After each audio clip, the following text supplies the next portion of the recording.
Bem, retomamos agora, 10 minutinhos de atraso. A ideia é ir até no máximo 12h30, né, Rodolfo? Bem, então nós vamos fazer o seguinte, agora vocês viram as apresentações, eu acho que foram bastante interessantes, instigantes, né? Não conseguimos, obviamente, nenhuma das apresentadoras conseguiu esgotar o assunto, a ideia não era essa, mas colocar elementos para uma discussão, não é? Então, nós vamos fazer o seguinte, nós vamos abrir para as pessoas que quiserem falar, e nós convidamos aqui a professora Edith Seligman Silva, que é uma grande referência na área de saúde mental e trabalho e saúde do trabalhador no país, né? Que ela não quis, enfim, ela não quis fazer uso da palavra agora, mas nós esperamos que durante o debate ela contribua com a sua grande experiência e com o seu grande conhecimento teórico-prático, né? Então, gostaria de abrir agora a palavra. O Rodolfo está aqui na frente e ele vai passar o microfone para as pessoas que quiserem falar, tá bom? Lembrando que não precisam ser lacônicos, mas também não precisam se estender muito para dar oportunidade para mais gente falar, tá bom? Ninguém quer falar, Rodolfo, então? Ah, tem a Eliana Pintor, a Beth, Eliana Pintor.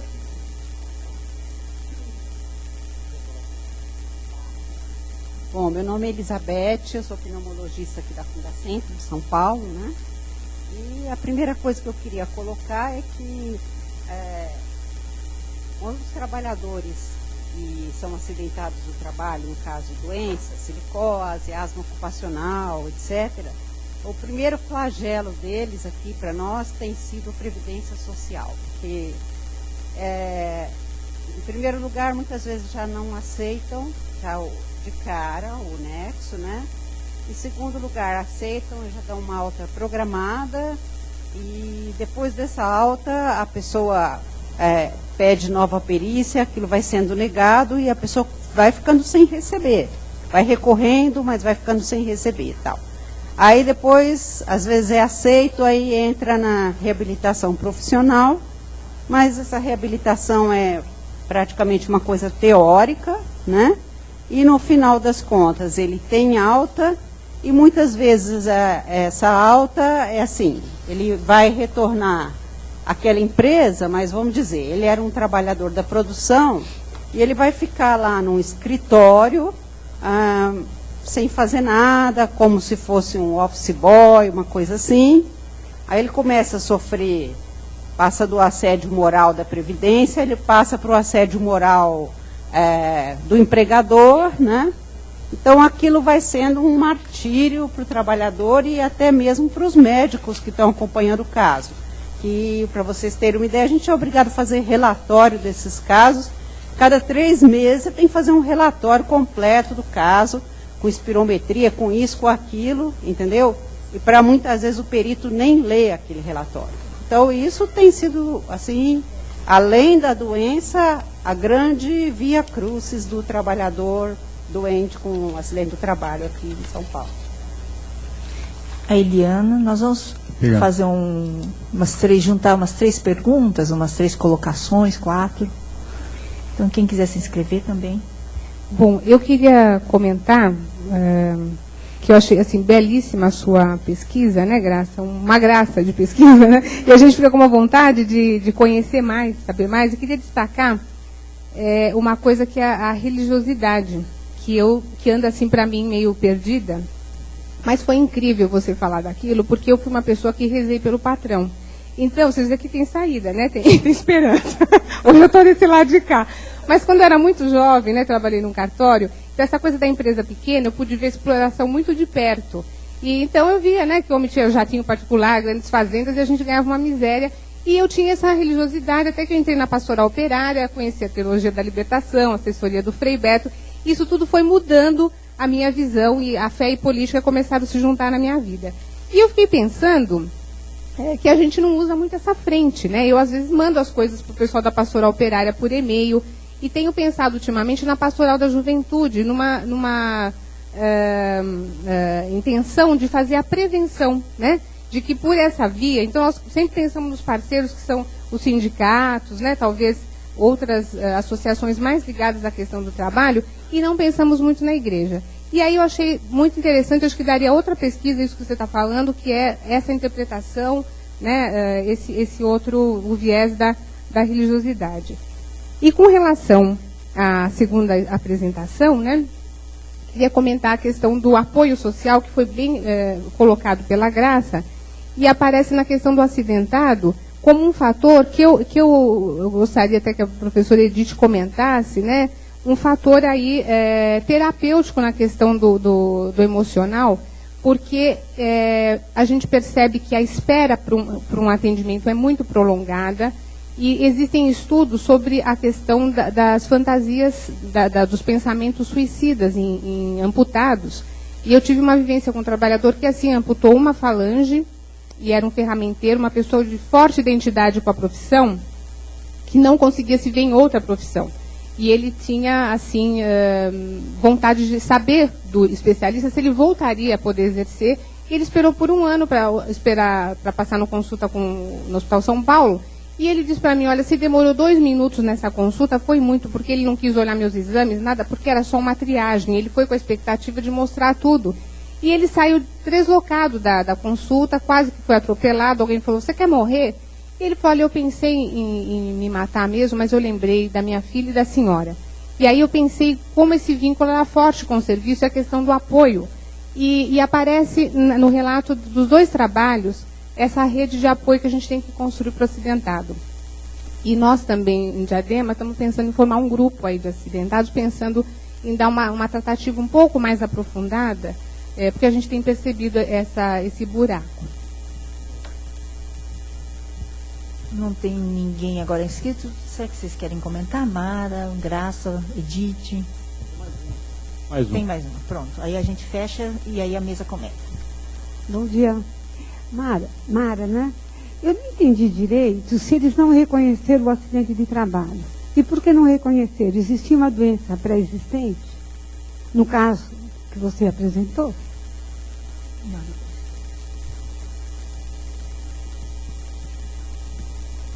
Quem começa? Mara?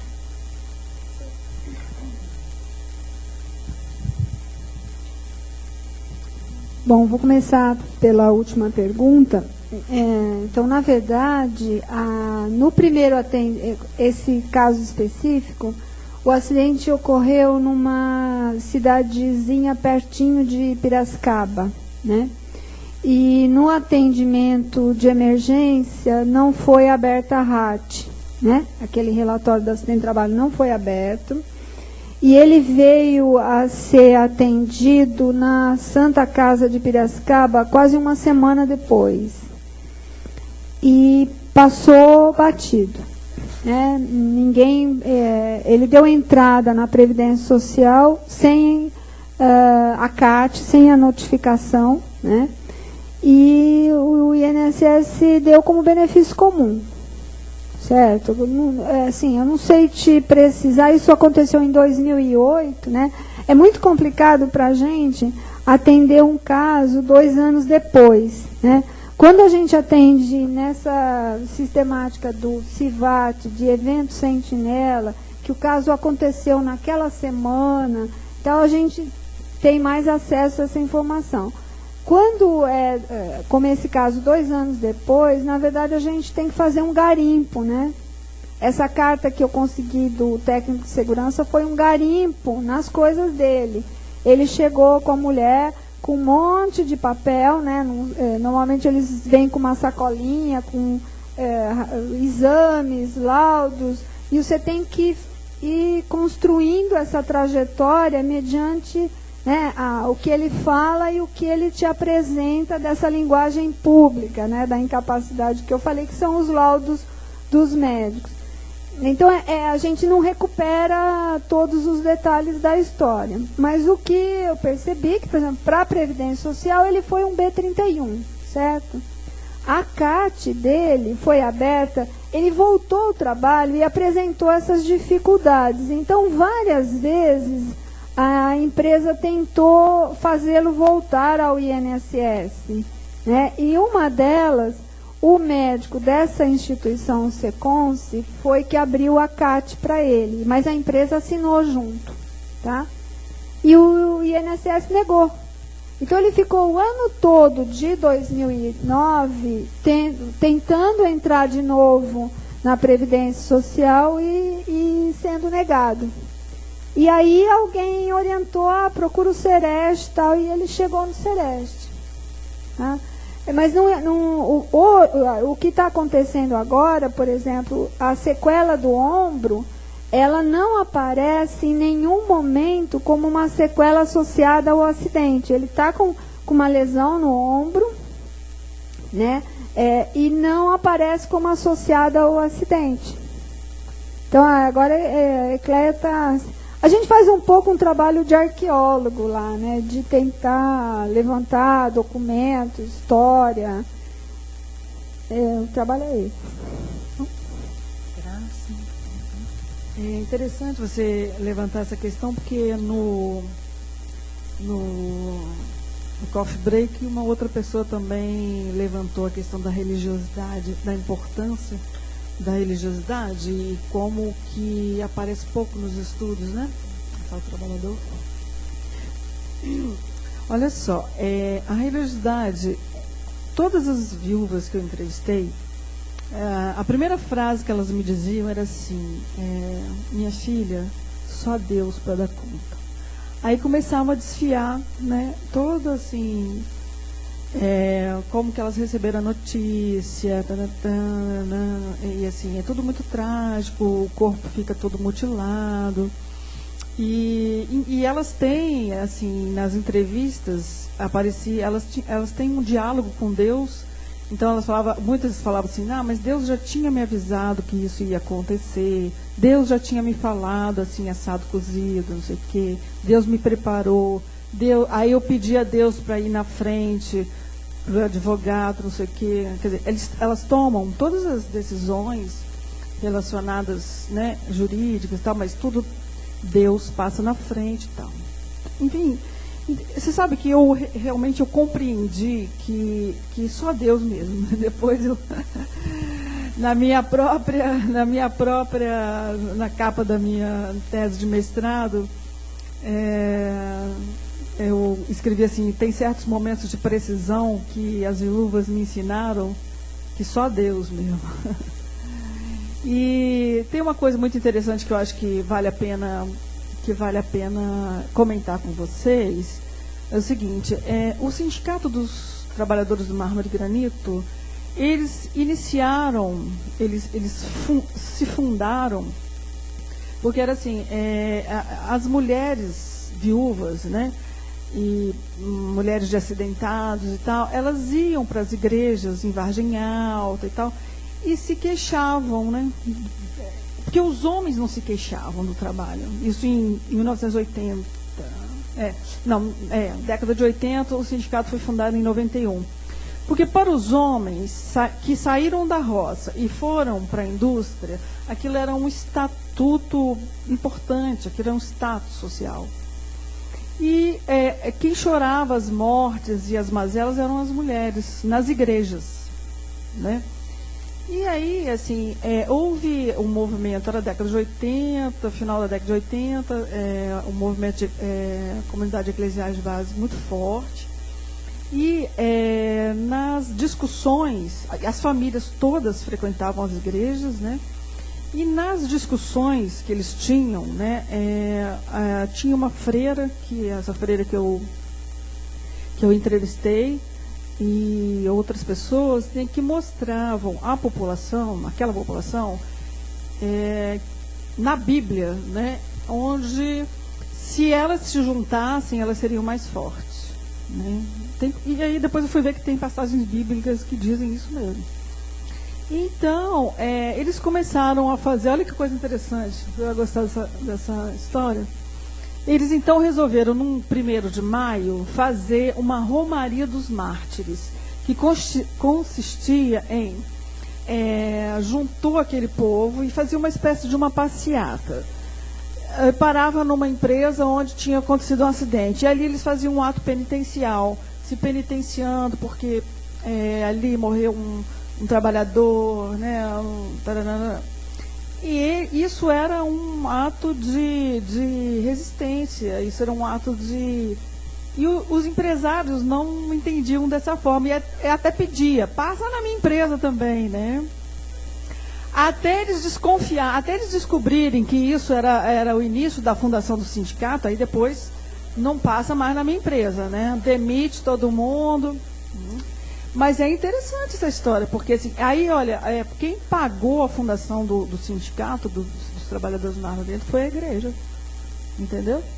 Aí depois, enfim, aí quando descobriram que isso era isso, aí houve calúnia com os padres, as freiras, acabou o movimento, acho que houve também um enfraquecimento da comunidade eclesial de base, né? Mas nisso fundaram o sindicato. Ok? Então, assim, a religião, ela é estruturante nesse... Eu acho que ali, assim, das classes populares... Bom, eu não posso falar, assim, generalizar dessa forma, mas eu quase que arrisco, assim. Mas ali, eu digo com certeza, é estruturante. Tá? Edith, você gostaria de fazer um comentário? Eu achei assim, que essa mesa hoje, assim, sei lá, eu aprendi tanta coisa, porque a gente tenta ir acompanhando, né, o que está acontecendo no mundo do trabalho, vamos chamar assim, mas as coisas estão acontecendo no Brasil, né, tão depressa, e de uma maneira tão diversificada, né, nesse Brasil grande, de metrópoles e de pequenas cidades, de cachoeiras, né, E aí tem uma coisa, assim, que eu queria pontuar, assim, assinalar, que eu acho que para todos nós que trabalhamos em saúde do trabalhador, como é importante esse casamento, vamos dizer, entre o olhar das ciências sociais e o olhar da área de saúde, para não dizer só dos médicos, né?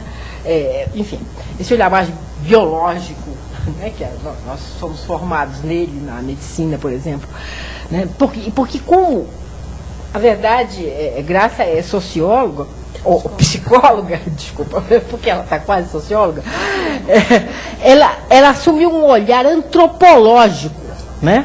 Então, porque a antropologia, a psicologia e a medicina, elas têm um enlace muito profundo, quer dizer, como é a maneira de pensar que rege a maneira de se comportar, que rege a maneira de se submeter, de entrar na servidão e que rege ao mesmo tempo a possibilidade de questionar e de enfrentar, né?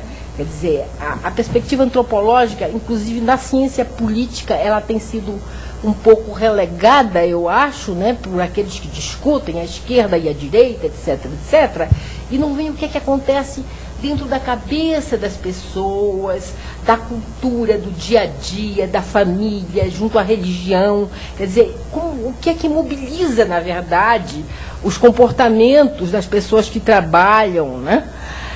Então eu achei isso muito importante, daí lógico você penetra na religião, e eu acho que a coisa, assim, a religião e a família são duas perspectivas que, via de regra, são muito abandonadas dentro da área da saúde do trabalhador, mais olhadas na saúde mental, mas eu acho que não absorvendo a questão do trabalho, infelizmente. E aí eu vou até, num parênteses, aproveitar para fazer uma coisa que eu falo há 35 anos, né? Quer dizer, que é o absurdo no Brasil dessa dissociação entre a área de saúde do trabalho e saúde do trabalhador e saúde mental, né? Áreas que tinham que estar integradas dentro do SUS, né? E que elas caminham paralelas sem diálogo. Eu sinto que muitas vezes a área de saúde do trabalhador, nas últimas 2 décadas ou um pouco mais, tem tentado chamar a área de saúde mental. Mas há uma refratariedade, claro, com exceções honrosas, né? Mas muito grande e muito problemática, muito preocupante. Porque, por exemplo, então, o tema de hoje, né? Acidente do trabalho, e quando se deu aqui exemplo de um acidente com TCE, né? Trauma traumatismo crânioencefálico. Então, é claro, então, a sequela psiquiátrica do traumatismo crânioencefálico, ela é totalmente abstraída, ignorada. Quando há estudos mostrando, né, que só em termos, por exemplo, na Espanha tem um estudo, peraí, eu sou péssima para lembrar nomes na minha idade, né? Eu até tinha anotado aqui, porque pensei que valia a pena lembrar esse estudo. Uma revisão grande que eles fizeram. Léon Carrion, os médicos do trabalho provavelmente conhecem, né? Ele é da área de neuropsicologia e muito ligado também à área de trabalho, né? E eles fizeram uma grande pesquisa lá na Espanha, em que eles viram que cerca de 45% dos casos de traumatismo crânioencefálico, e eles não estudaram no trabalho, eles estudaram em acidentados, principalmente do trânsito, na área de trânsito. E claro que muitos eram motoristas também, né? E é claro porque que vai diferir o traumatismo no caso do acidente de trânsito e no de trabalho, né? Entre 45%, e tem estudos com mais, né, com depressão pós-traumática, como uma sequela. E ele faz um trabalho mostrando, inclusive, como do ponto de vista médico legal, isso tem que ser reconhecido, estão surgindo leis para reconhecer isso, além do que todos nós aqui falamos mais, que é o estresse pós-traumático depois do acidente, né? E que não é muitas vezes só o estresse pós-traumático de quem sofreu um acidente, que aí não precisa ser encefálico, o traumatismo, né? Qualquer traumatismo, como muitas vezes de quem assistiu ou de que viu um companheiro morrer, né? E que tem também muitas vezes o estresse pós-traumático, e que é uma das patologias que, felizmente, agora, né, naquela nova lista que saiu, que Maria mandou para todo mundo, né, foi a OIT, né, que reconheceu, MS? Foi a OIT. A OIT reconheceu, né, na nova lista de doenças relacionadas ao trabalho, o estresse pós-traumático. É pena que tenha reconhecido só ele, né? Porque nos outros todos tem que provar o nexo, etc. Mas pelo menos já abriram mais essa possibilidade, né? Então eu acho muito importante aqui no Brasil a gente levar em conta isso, porque nós temos, por exemplo, no caso do estresse pós-traumático, nós temos casos de psicose, casos de alcoolismo, casos de depressão, que começaram com um trauma que muitas vezes foi um acidente de trabalho, outras vezes foi um assalto sofrido no trabalho, etc. E que vai havendo um desdobramento da psicopatologia, que chega um momento em que o indivíduo tem um outro quadro que jamais é reconhecido. Nos casos que eu tentei que houvesse esse reconhecimento durante 3 anos no serviço de saúde ocupacional, não consegui. Consegui que reconhecesse e desse B91 para alguns casos de estresse pós-traumático, mas outros desdobramentos a gente não consegue que eles façam o nexo, mesmo se houve um desdobramento a partir de um acidente ou de um assalto sofrido no trabalho. Então, eu acho que é importante a gente estar alertado para essa discussão. Agora, enfim, eu estou falando demais e eu queria, na verdade, só pontuar algumas coisas aqui, a importância da questão da religião, que, de um modo geral, a gente não leva em conta, e aí já num ponto de vista realmente de enfrentamento, num nível político com P grande, nada de político partidário, né? Mas da luta, de enfrentamento, de poderes, contraposição de poderes, né? Como a religião pode, vamos dizer, obstaculizar uma conscientização da responsabilidade real da organização do trabalho, da maneira gananciosa como o empresário atua, e também da omissão, muitas vezes, do sistema, aí no caso, por exemplo, previdenciário, em relação aos reconhecimentos justos, né? Então, como a religião pode ter uma função muito negativa, muito obstaculizadora, né, da justiça, e ao mesmo tempo, no nível individual, ela ser um apoio tão forte. e haver esses desdobramentos, como nós tivemos no Brasil, da teologia da libertação. E eu preciso lembrar aqui, por exemplo, vocês falaram nas pastorais, eu não sou nem católica, então não sou suspeita, mas eu tenho uma admiração profunda por um trabalho que eu vi desenvolvido lá na Água Funda, quando eu fiz um trabalho na área siderúrgica, uma pesquisa, que a siderúrgica, posso dizer, chama-se Aliperte, acho que ainda existe. Então, nos anos 80, eu tinha depoimentos de trabalhadores que me relatavam que havia um ocultamento de mortos, que os mortos dentro da empresa eram transportados para longe e depois não se sabia, não havia reconhecimento que eles tinham morrido em acidente, enfim. Então o pessoal da pastoral operária se mobilizou para ver esse reconhecimento, para ver, vamos dizer, né, todo o ressarcimento, enfim, as viúvas receberem os benefícios que lhes eram devidos por ter sido morte em acidente do trabalho. Então, uma ação muito corajosa, porque ainda era ditadura, né, e eles fizeram essa ação. Né? Enfim, quer dizer, então a gente tem, a igreja não é uma só, né? Durante a ditadura eu recebi encaminhamentos também de pessoas da igreja em relação não só a pessoas oprimidas politicamente, ex-torturadas, etc., mas também houve casos em que havia trabalhadores. Né? Então é muito interessante que depende, a gente não pode dizer a igreja, não existe só a igreja católica, né? Existem outras religiões que elas têm essa função, vamos dizer, que pode ser boa do ponto de vista de quem tem interesse pela justiça social e o reconhecimento da saúde como direito humano, né? E uma outra que justamente obstaculiza uma conscientização em relação aos direitos. Né? Eu acho muito interessante poder fazer estudos desse tipo, né? Integrar esse tipo de perspectiva nas pesquisas que se façam em relação à saúde do trabalho, saúde mental relacionada ao trabalho. Tem uma outra coisa muito interessante, aí é um questionamento que eu faço aqui para a Graça. Questionamento não, é uma pergunta, sabe? Você falou muito nas viúvas, e eu fiquei pensando muito nos filhos dessas viúvas, nessas crianças, nesses adolescentes.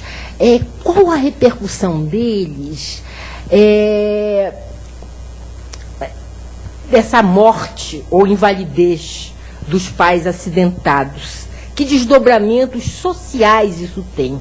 E aí é alguma coisa que tem muito a ver com as colocações feitas por Mara, quando ela fala, né, dos custos intangíveis, os custos que atingem transgeracionalmente, né? Enfim, que atinge as outras gerações dentro de uma família. Não é? Porque é engraçado, eu nunca estudei isso assim em relação a acidente de trabalho, mas estudei em relação a desemprego. Então, em relação a desemprego, inclusive, não é estudo só nosso aqui no Brasil, mas em outros países, se viu como as demissões abruptas, injustas, que lançaram, assim como o acidente não reconhecido, a doença do trabalho não reconhecida, lança as pessoas o quê? No desamparo, na miséria, como foi dito aqui, né? O desemprego também, né? O desemprego prolongado, que foi o que eu estudei. Então, a gente tem que pensar nessa questão, né? De como o jovem se desencanta diante da perspectiva de estudar e de trabalhar. E vamos pensar um pouquinho, a indisponibilidade afetiva, de tempo para brincar com o filho, de tempo para ouvir um adolescente, ela atinge não só os trabalhadores, vamos dizer, operacionais, ela atinge a classe média, ela atinge a nós, profissionais da área de saúde, da área universitária, da área do ensino, sabe? E aí depois pergunto, por que tem tanto bullying nas escolas, tanta violência na juventude? É que os pais não estão abandonando os filhos, mas eles estão pressionados, né, duplamente pelas metas. Dentro da cabeça eles só têm meta e receio de desemprego, né? Então eles não têm mais disponibilidade. Estou falando, lógico, genericamente há exceções, há pessoas que têm consciência e procuram, enfim, lutar contra essa pressão e opressão que faz com que eles não consigam ter essa coisa que é tão necessária para uma reprodução social, tentando falar de uma maneira sofisticada, né? Que leve a gerações conscientes e saudáveis, né? Enfim. Você gostaria de comentar?